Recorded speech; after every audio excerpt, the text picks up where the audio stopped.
I'm Danny, and this is Behind the Title. I'm so excited for our guest that's joining us today, Hamish Nicklin, former Google, AOL, Guardian, and Dentsu executive, is going to talk about his journey to the top and specific experiences that he was facing and challenges around mental health during his rise.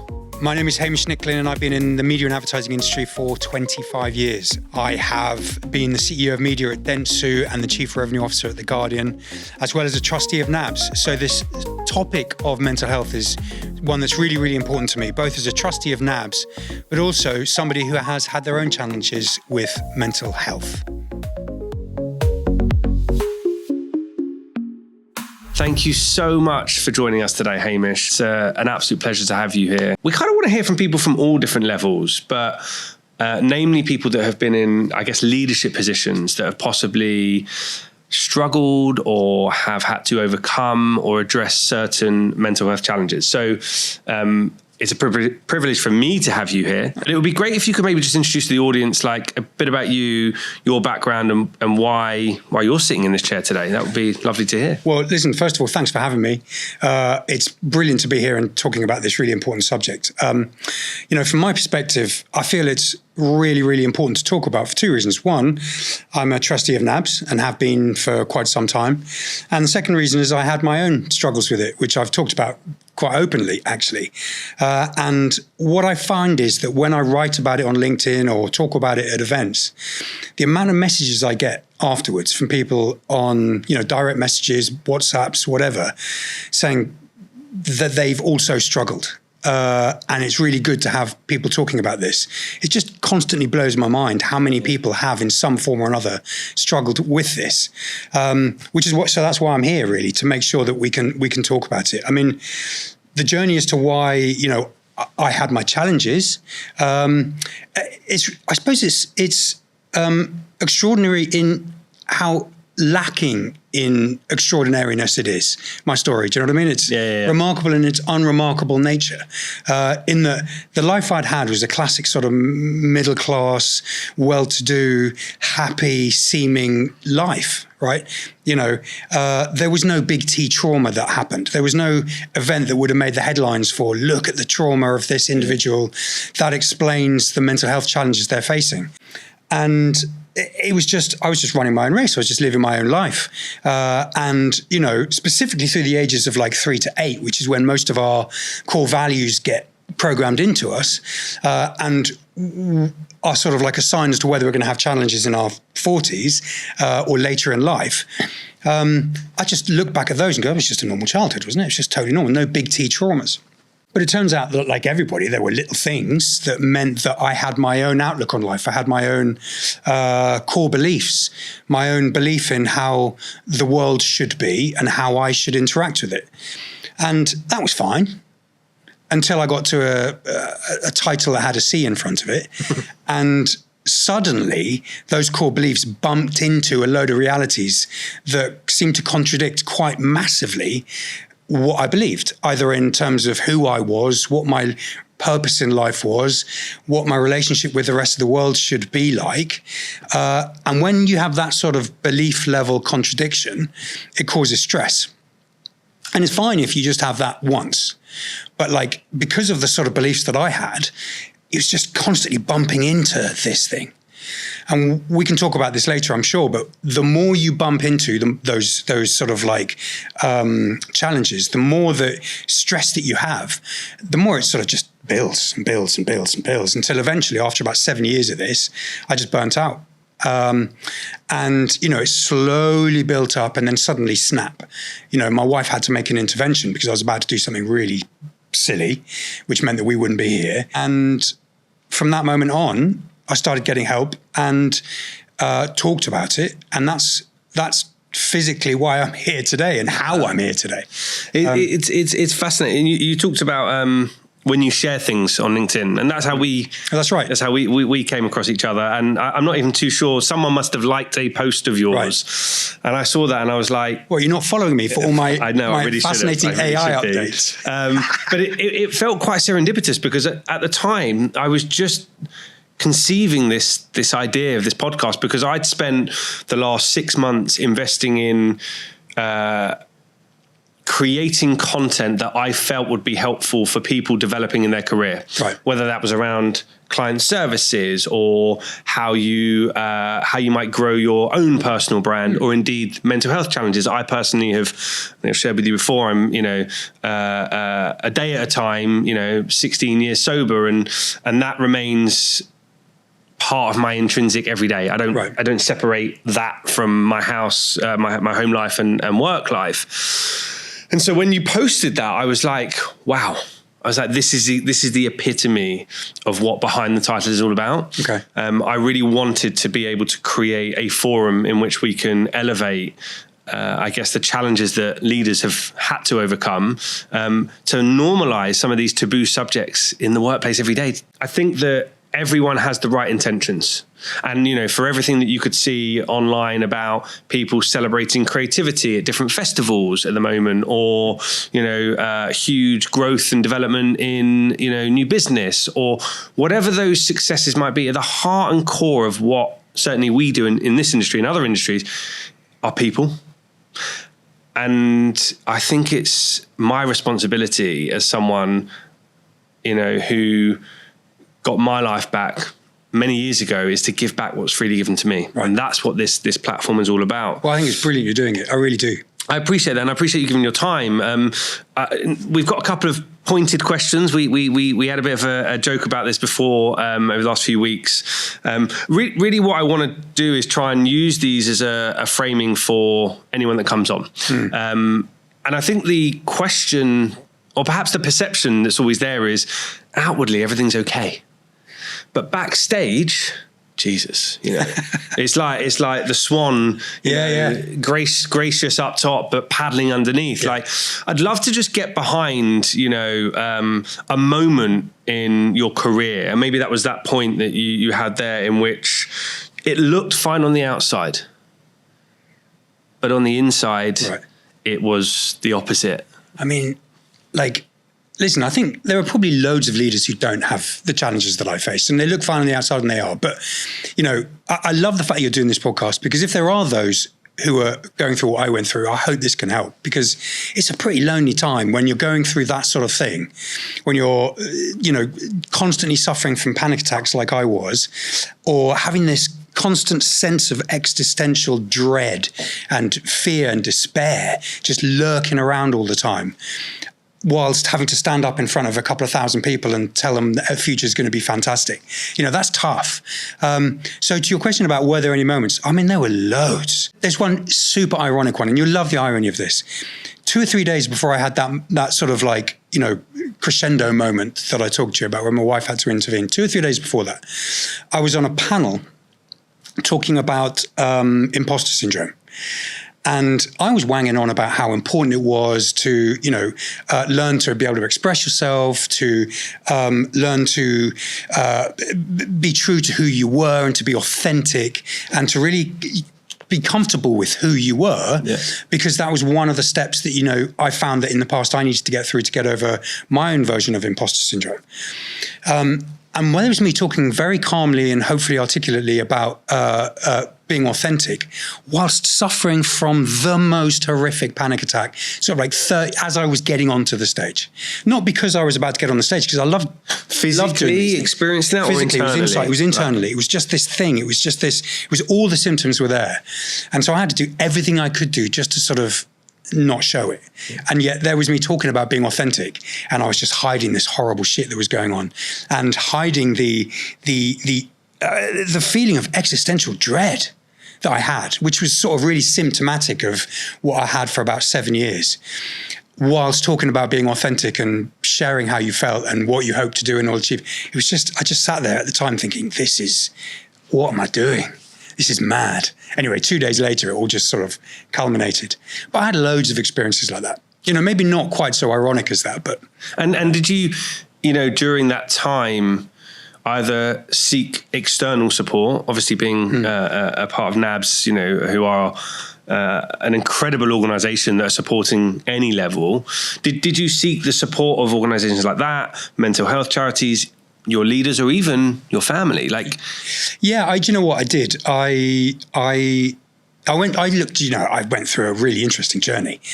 I was lucky to have a brilliant coach who was a therapist by nature and had become an exec coach.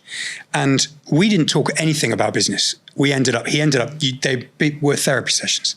So he gave me a lot of help in understanding broadly what was going on. And he used to go back to childhood, as you would expect them to do, to unpick what those key beliefs were in drivers.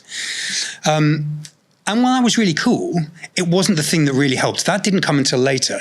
It was interesting to understand what was causing this, but that didn't help me find the solutions. Like a lot of therapy will say, yes, well, it's because this, that, and the rest of it happened. Yeah, cool.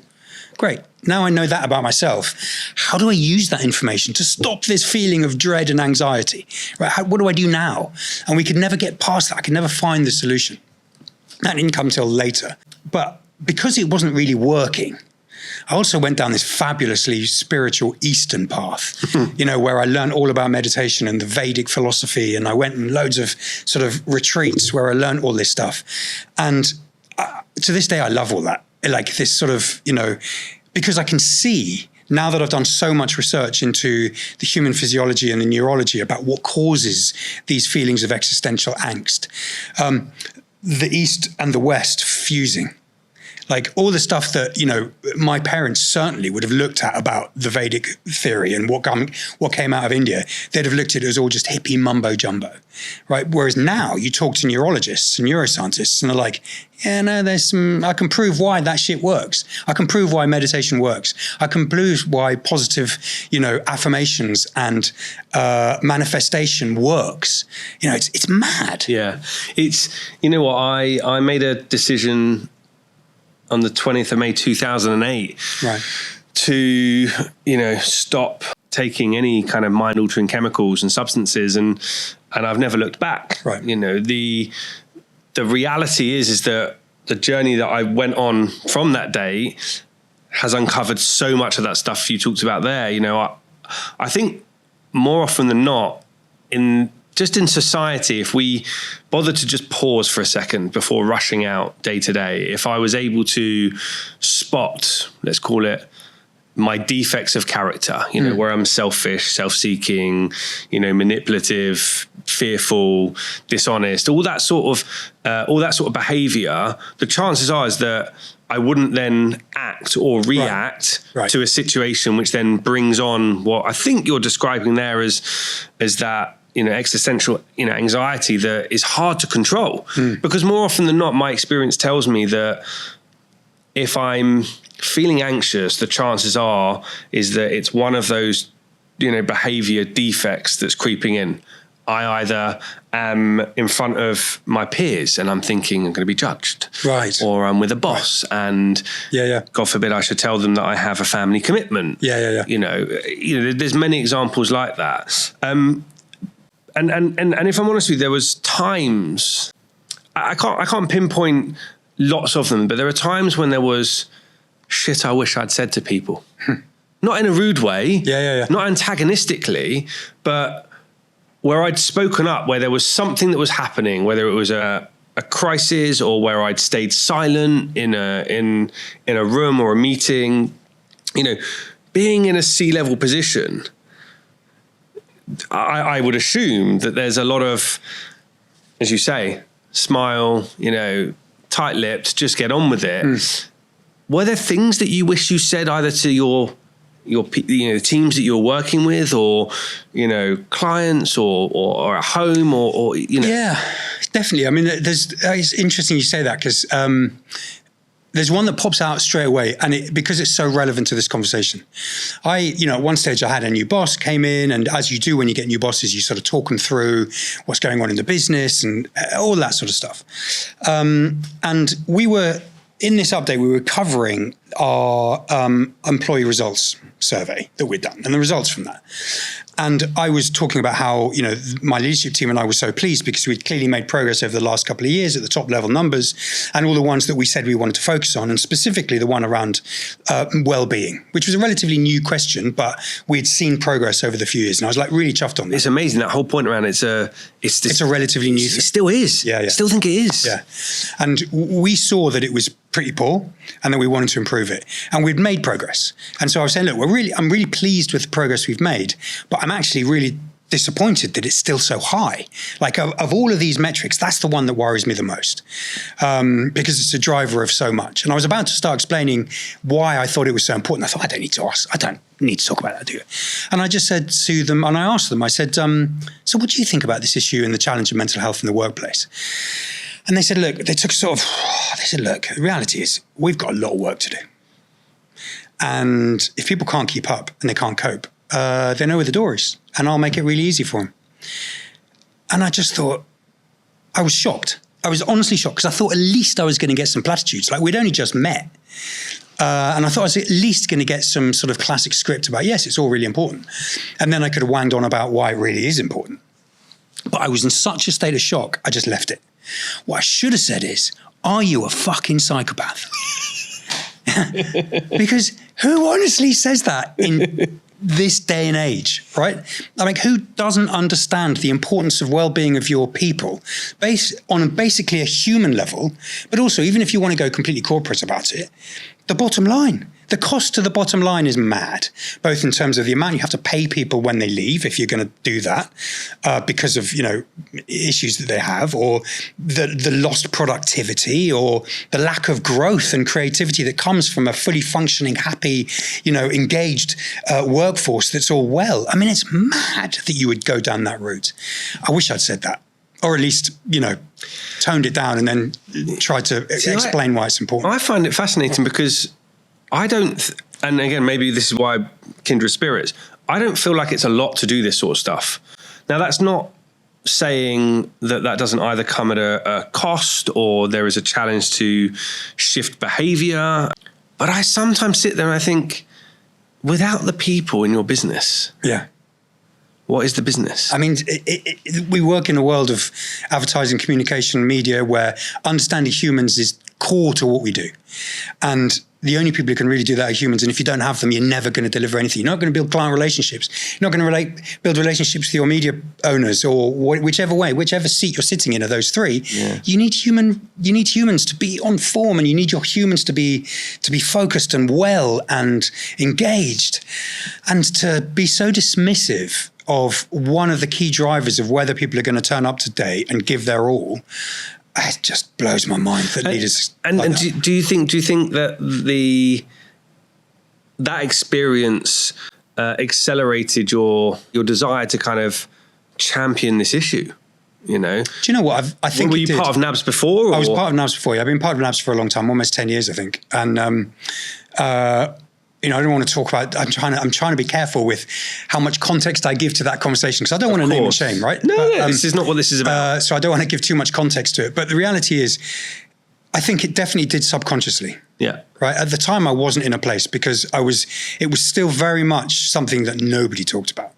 NABS was beginning to talk about it, but it was definitely not something that people talked about. The only time people talked about anxiety and depression and any sort of mental health was, as I said, if there'd been some clear big T trauma that could justify it. Because what I notice is, and I don't know if you're the same, but if you look at society the way it's been over the last, certainly for most of my life, and I turned 50 a few months ago, so, for quite a long time, I would say that society is, in the last, I suppose, 20, 30 years, started to accept the fact that there's mental health issues.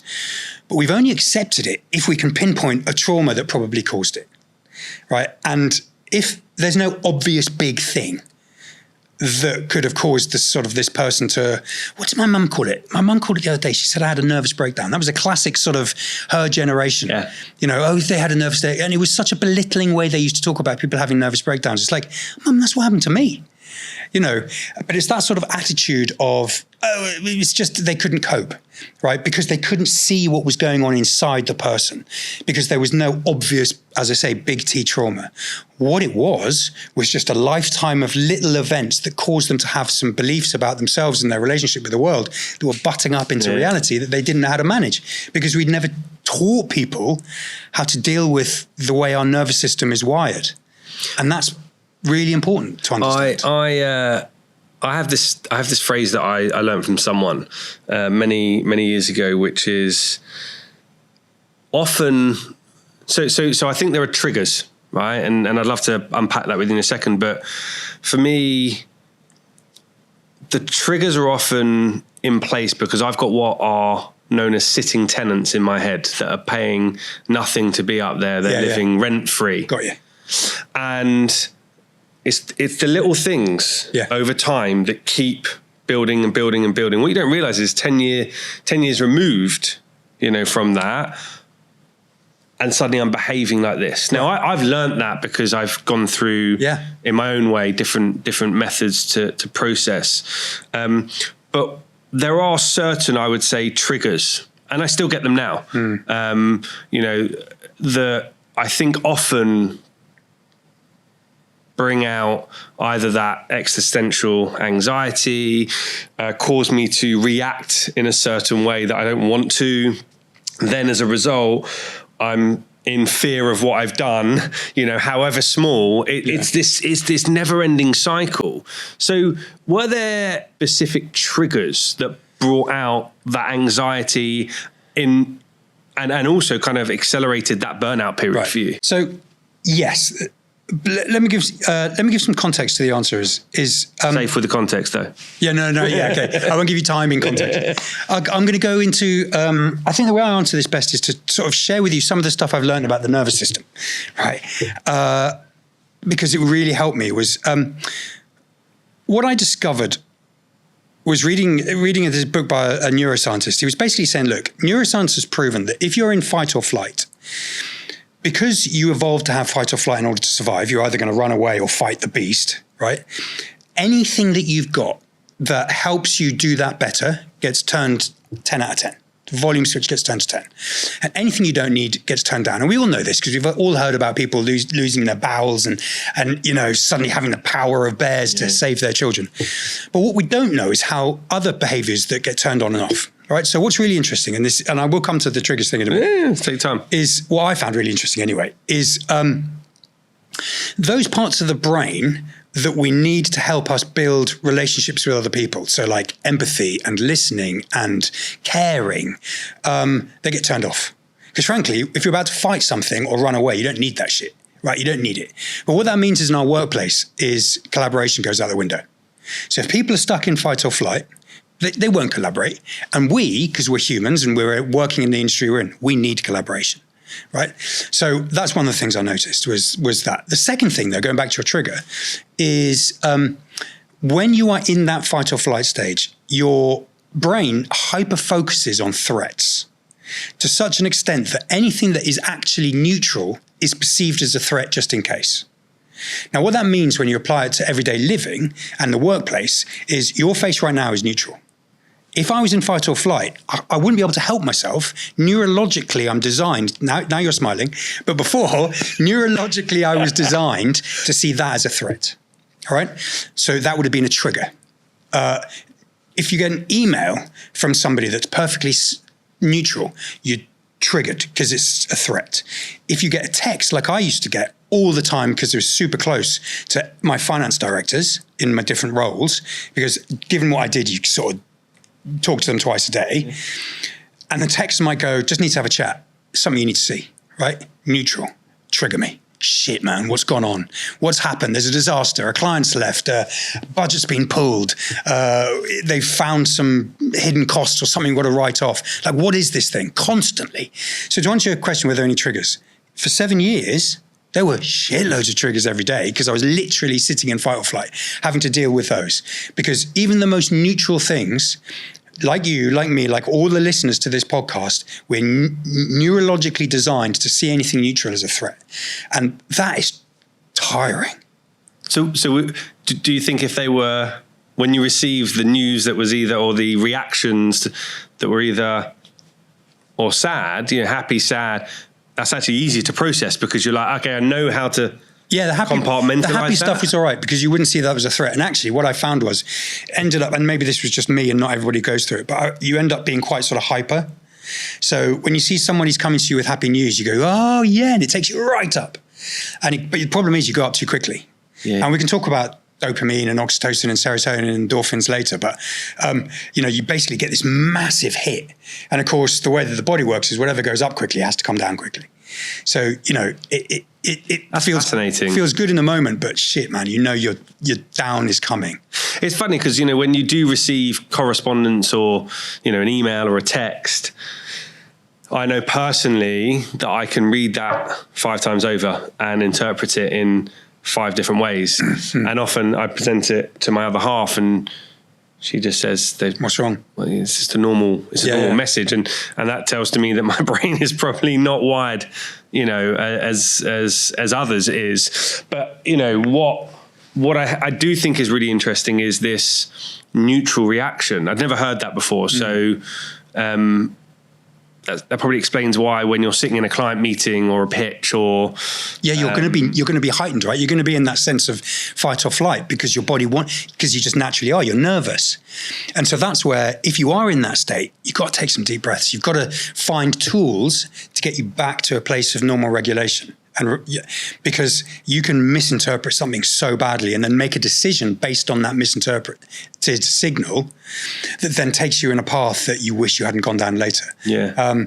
And that's why creating an environment for people that isn't full of stress, that isn't full of, angst, that isn't encouraging people to get into fight or flight is so important.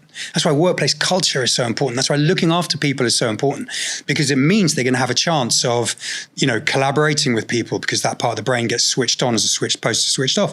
There are going to be less fights. There's going to be less politics. There's going to be less intrigue because people have more trust, because there's less defaulting to negative and fear that happens naturally when you're in fight or flight. And there's nothing any human being can do apart from recognize it, take a breath and try and regulate quickly. And then go, it's a neutral face. How much does she pass on to the kids? Oh, we talk about it all the time. They are so bored of Daddy lectures. They're so bored of it. They've had 2 years of it since I haven't been working. I hope it works. I hope it's going through in some way. But they go, here we go. He's talking about polyvagal theory again. I think it does, and one of the big aspects for me in my role internally is to remove the borders or the barriers, from someone who's come in as an apprentice and an exec to someone who is, a director, because I think often there is a perception, and I think the title of this podcast, behind the title, is exactly that, is to give people a sense or a feeling that you, Hamish, are a normal person that, has a family, and yes, you have progressed into a senior level role, but the reality is that actually you're probably quite approachable. Right. But by title, you're not. Right. By proximity, people think there is no chance I could ever have gone to my boss, who is, whatever level they are, and ask them that question. Whereas I feel the opposite to that. And it's an ongoing joke, certainly with the people I work with now and probably before. I kind of want to be one of them sometimes. I don't want them to see me as, yes, I'm senior by title, I'm respected in my role, but I want them to feel a level of comfort and confidence that when they've got stuff going on. Yeah. And you know what's a really tough balance? Yeah. Because I suppose where the Victorians and the military did get it right is sometimes you just need to JFDI stuff. Stuff just needs to happen. And difficult decisions need to be enacted because it is the right thing to do. And that's why if you're super close, super in amongst it, it's really difficult. And so as a leader, getting that balance right between being close enough so that there's a relationship of trust and empathy and approachability is important. But going too far and you lose your ability to be able to have the distance and the space to be able to make tough decisions and just say, I'm sorry, you've got to just get this done. And if you're too close, you can't do that. And if you're too far away, you can't get the empathy and the closeness. And so it is I think for modern day leadership, it's difficult. Like my old man's generation had it much easier. It was basically post-war generation of, I'm saying do it, so just do it and move on. Technically that's easier, but it was a probably horrible environment. Yeah. And I think what modern day leaders have got to do is just try and find the balance between the two. And did you find yourself, did you ever find yourself in tears? All the time. Yeah. I mean, God, it was lots of times. I mean, in most of the places I worked, there would be a quiet room somewhere. I just often take myself off and just. Really? Yeah. go for a walk outside in the park, by the canal, whatever. And was it a sense it just was all too overwhelming? You were trying to juggle too many things, or perhaps to your earlier point, you weren't speaking your truth? All of the above. All of the above. Rarely too many things, because actually, I had amazing EAs throughout who just managed to keep the to-do list in check and manageable. Yeah. I mean, it's always long, but that's not ever what stressed me out. It was more other stuff. Yeah, I mean, it was all of the above, really. It was definitely not being able to speak the truth. But I keep coming back to this phrase, the existential angst and the dread that I felt. At times that just became overwhelming. So when you've only slept for 3 hours a night for 2 or 3 weeks, your sense of your ability to see sense just disappears, and that sense of overwhelming dread just gets too much. And the reality is, going off for a good week, man, you feel bulletproof afterwards. And again, that's neurologically proven as to why, right? I can't remember the exact science, but I read it in a brilliant book by a guy called TJ Power, which is a neuroscientist, called Dose, which is dopamine, oxytocin, serotonin, and endorphins. It's a must-read manual for humans. Interesting. And it talks about those 4 drugs which basically make us happy and peaceful and relaxed, and how crying really helps release those. I find it fascinating. Like a lot of these, there's loads of these literatures out there now, right? So many books. I go to the airport on holiday and I'm like, self-help, 1 to 100, and it's knowing which one to choose. Funny, one of the best things I was taught when I went through and did cognitive behavioral therapy, and I've done lots of therapy over the years, was how to ace my day. Okay. So when you ace your day, it's one about feeling a sense of achievement.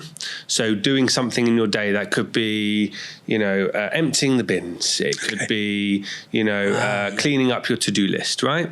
The second is about how you connect. Who am I connecting with in that day? So am I having a conversation with a colleague that I, perhaps don't speak to, or someone I speak to a lot, or an old friend, a family member? I've got to feel that sense of connection with someone. Mm-hmm. And the third one is, what am I doing to enjoy? So have I gone out for a walk? Have I eaten a bar of chocolate? And obviously the spectrum's broad for all of that stuff. And I talk quite a lot about this stuff on the LinkedIn videos that I create. But I would love to hear more of it from leaders. Right. Well, listen, I'll talk about leaders in a second, but those 3 points you've made there, I map those exactly to 3 of the drugs that I just talked about: dopamine, oxytocin, and serotonin. Because feeling like you've achieved something, dopamine hit. Connecting with someone, oxytocin. Getting outside, doing something fun, serotonin. It's absolutely mad. That's why that book, when next time you or any of your listeners are in the airport and they're looking at self-help, find 3 books. These are from my opinion, right? And there could be others. That book, Dose by TJ Power, tells you how it basically talks about why modern day life is meaning the pace of it and the stress of it and the mobile phones and distractions like that. I mean, that humans' ability to create dopamine, oxytocin, serotonin, and endorphins basically are diminishing, which is why we're all feeling so anxious and stressed, because those are the 4 drugs that basically stop us feeling like that and help us feel happy and at peace. And so it gives you tips and techniques, just like the ones you've talked about, really simple things to do every day that just raises your dose levels. That's one book. It's a fundamental book. Second one is Polyvagal Theory by a woman called Deb Dana. It's slightly scientific, but it really helps you understand why humans act the way they do, why our body and our physiology has evolved the way it has to give us stress. Like, stress is a good thing, right? Why it gives us that and how we regulate ourselves and all this stuff. It's fascinating. And then on that same theme, but in a less scientific version, is the chimp paradox. I've heard of that. I mean, when I was first told to read that, when I had my breakdown, that changed my life. That was the big step change. It took all the therapy that I'd had with those coaches and suddenly turned it practical. So that Polyvagal Theory by Deb Dana and Dose by TJ Power, all those things. Love that. Now, going back to leaders, I mean, I look at it and I go, I tried to exhibit a lot of these behaviors myself and to show people that it was okay for me to do it, therefore it's okay for you to do it. It's okay. I was like, I'm not missing my daughter's sports day. I'm not missing her Christmas, nativity. I'm not missing X, Y, Z. Those, because to me, that was about oxytocin. That was about being with my loved ones. I'm definitely going for a walk now. I'm getting some sunshine because I need to clear my head. I didn't realize at the time it was related to all the different drugs, but I tried to do this stuff. And I think more leaders need to just I don't know, we've all had those bosses who just seem to be machines.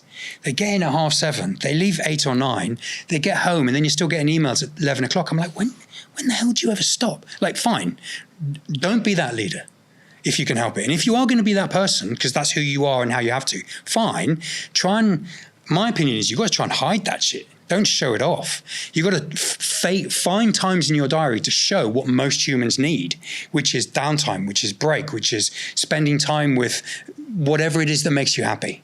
Whether for me, it's my wife and kids, or for other people, it could be sport. It could be going for a walk. Whatever it happens to be, you've got to do that and role model it, as opposed to the old school sort of like Victorian way of doing things. Because when people see it, they follow it.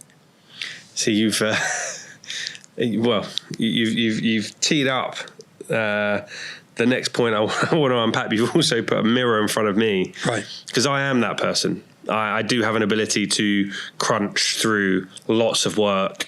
So much so that my other half says to me at home, this is not a dictatorship. Right. Like, just because you do things in that way does not mean we have to. Right. And I have to exercise in home and at work, as you say, a degree of empathy, B, pause, C, lower my expectations. Just because I do things, up to that level, both in speed, the time, and the quality, doesn't mean that everyone else will be there immediately. No, and also the reality is people work in different ways. Yeah. So, when you talk about level, I'm never wanting my teams to reduce the level of quality or output, but I just don't care. I want that. I want the best they can be. But if that means for them they work 12 hours a day and that's how they achieve that and they're okay with it, go for your life. Yeah. But if your way of doing it is to work 2 hours in the morning, take a break, couple of hours, going to see I frankly don't care. Just keep doing what you need to do in order to deliver this. Yeah. And the problem we find is a lot of people, a lot of leaders think that because all the previous leaders have been robots, that they have to be robots. And so people who aspire to be leaders look at those leaders and go, we all need to be those 15-hour-day non-stop workers. Well, that's bollocks. We do what we each need to do to raise the highest level of output that we can achieve. And as leaders, we need to understand that not everybody is the same as us. Yeah. Do you know what I mean? It's funny because I think that a lot of people nowadays aren't looking for those leadership positions. Right. Because they don't want what they see. And, I think that behavior is triggering, people to think, well, I'm quite happy to do my job and I'll do it really well and I'll be recognized, but I'm not chasing, said title. So I just want to shift a gear for a second. So you talked about it a second ago and you talked about it earlier. And I referenced, that mirror moment, and perhaps, if you'll feel comfortable, I'd love to unpack that point which it changed for you, because it sounded like it was quite a big deal, both for you, for your family, and, could have gone a very different direction. Like, do you mind unpacking that a little bit more within the bounds of where you feel comfortable? Okay, so that morning in October 2022, when it all could have gone horribly wrong. Whatever it is for you. Yeah, no, I mean, I'll talk about that, but then I'll talk about the moment where I suddenly felt like, this is going to be okay. So I want to end on a positive on that. Yeah, definitely. Because no one just wants to hear the gruesome bits, I hope. So, I mean, that morning, it was in October, it's 2022, and it started like any other day. 4 o'clock, big panic attack.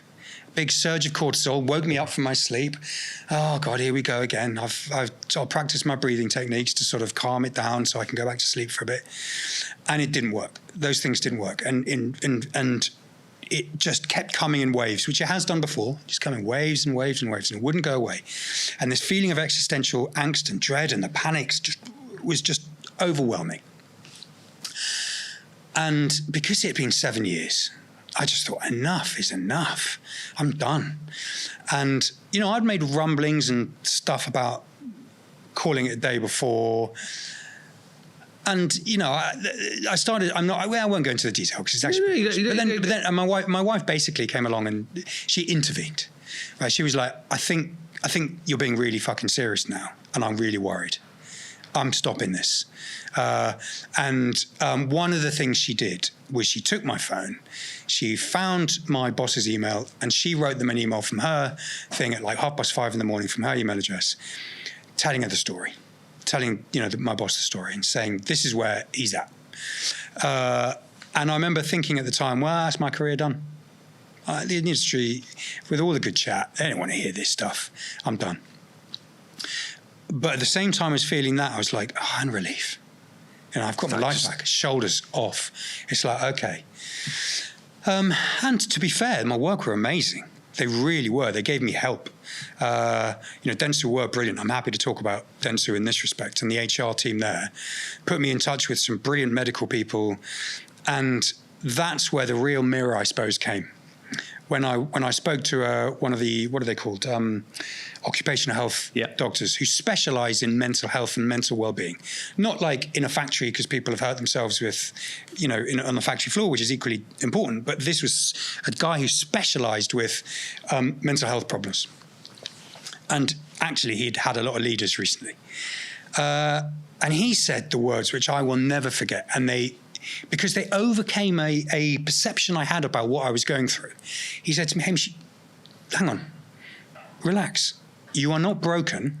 Your body is doing exactly what it was designed to do. I was like, what? I was designed to have panic attacks. He was like, not quite, but you were designed to have stress, right? What your body is not designed to do is have quite as much stress that you were facing and feeling because of your core beliefs, et cetera, not necessarily because of work, right? But because of my beliefs about myself and how I was bumping into things. You're not quite designed to have that much because we were designed for a system that was like 10,000 years ago when we were all walking around leading much, quote unquote, simpler lives on the savannah, right? Not with all of the stress and the pace that we have today. So your body's just doing what it's meant to do. It's just that nobody's given you the tools and the techniques and an understanding of that to change how you deal with life and the surrounding environment such that you can regulate your nervous system more quickly. But you're not broken. And it was those words of "you're not broken" that made a huge change, because I spent 7 years thinking everyone else is fine. It's just me. I must be broken. I must be the weak one. When in actual fact, man, I'm just doing what any human being who had had my life experience up until that point and my physiology and neurology would have had exactly the same experience.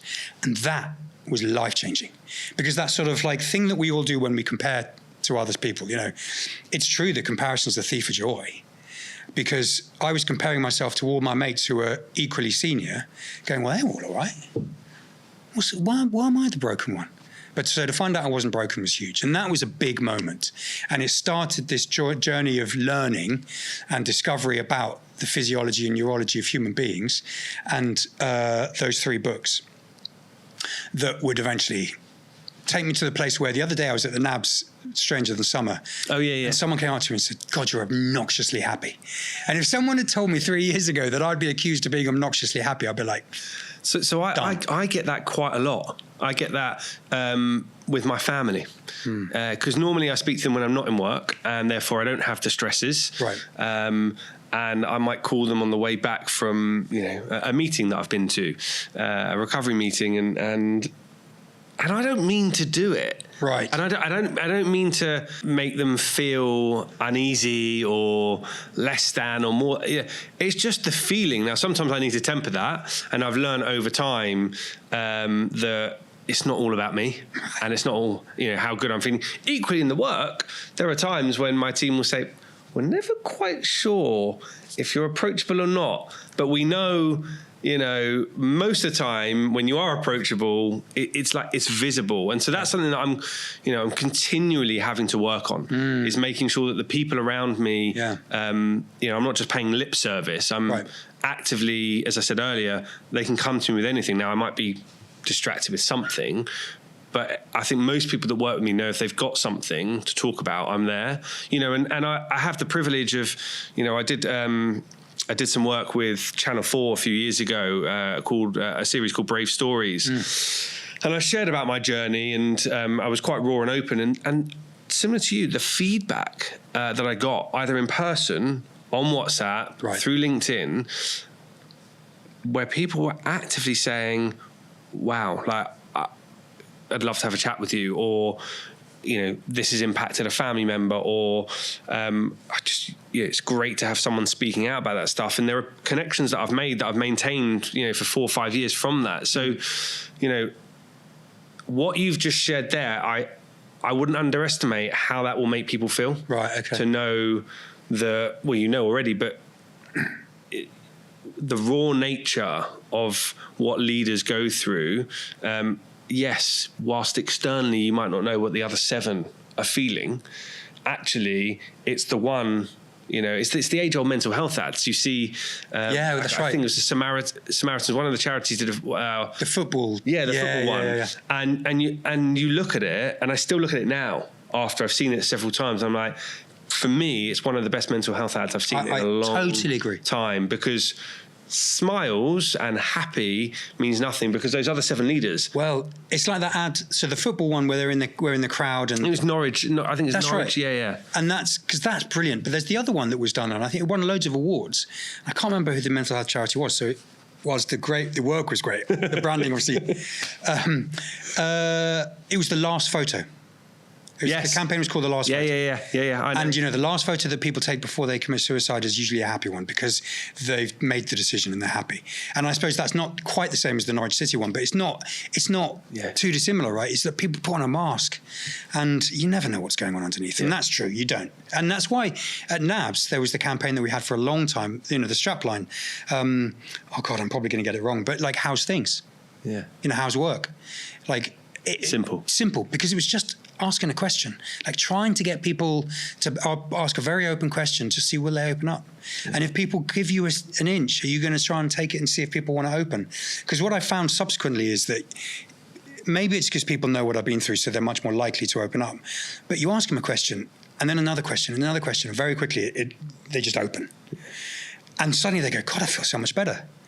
And it's like, I would love to have known what difference that would have had to me in 7 years if I'd had a few of those outlets where I could have just released.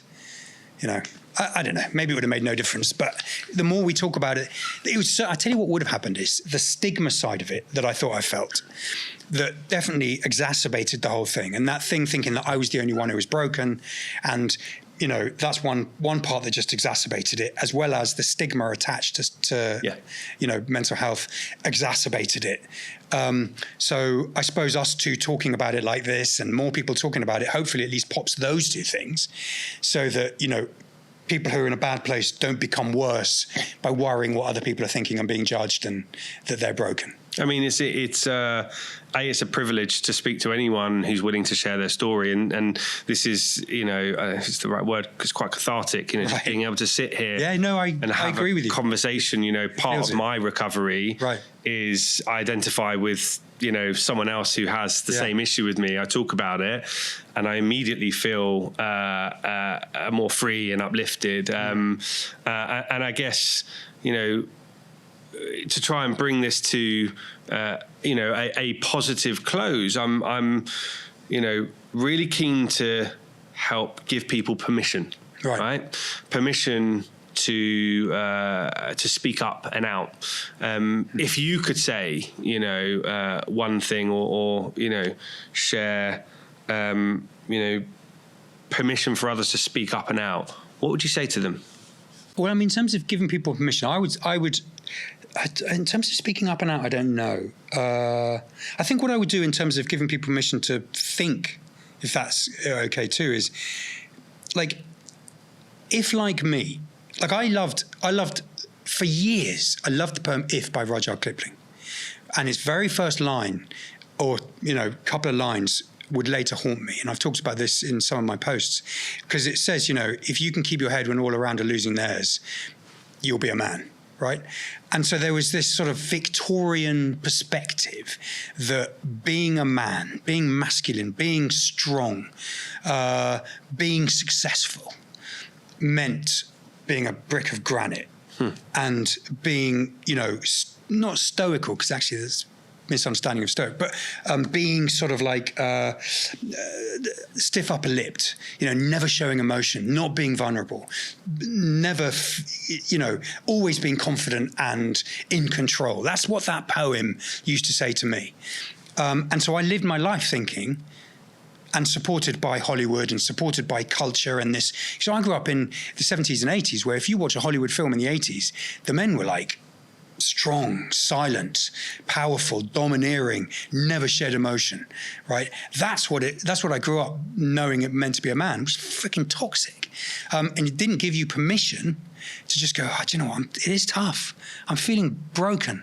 And so my view is, if you've got the words of some Victorian poet on your wall, and you're being guided by that as your definition of what masculinity or strength, whether you're a man or a woman, strength is, rip it off the wall and burn it, and accept the fact that the modern day definition of strength is knowing when enough is. Right? It's knowing when to call time on something. For me, it was, I need to take a break from the job and the industry, and I need to step back from it and know that, enough is enough. I need to look after myself. I need to spend time connecting with my family and nature.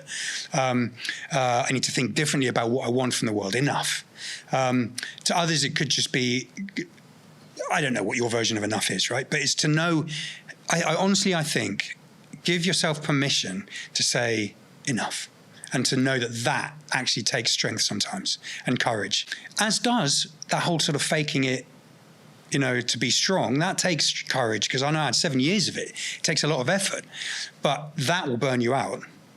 Saying enough won't. Saying enough will keep you alive and get you to a place of obnoxious happiness. Wow. Will you be back into the industry? Look, I'm very, very would love to come back. I know so much more about myself now, about my drivers, my motivations, my boundaries, enough.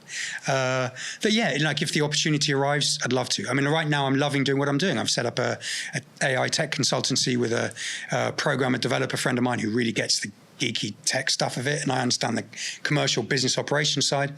And we're having a lot of fun, actually. We're going out on our own, setting something up. Never say never. Amazing. Wow, that was an uplifting conversation.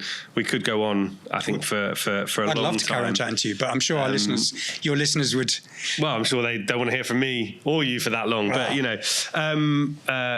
phenomenal, to hear a leader like yourself speaking up and out. I don't think there's enough of it, and that's not a criticism.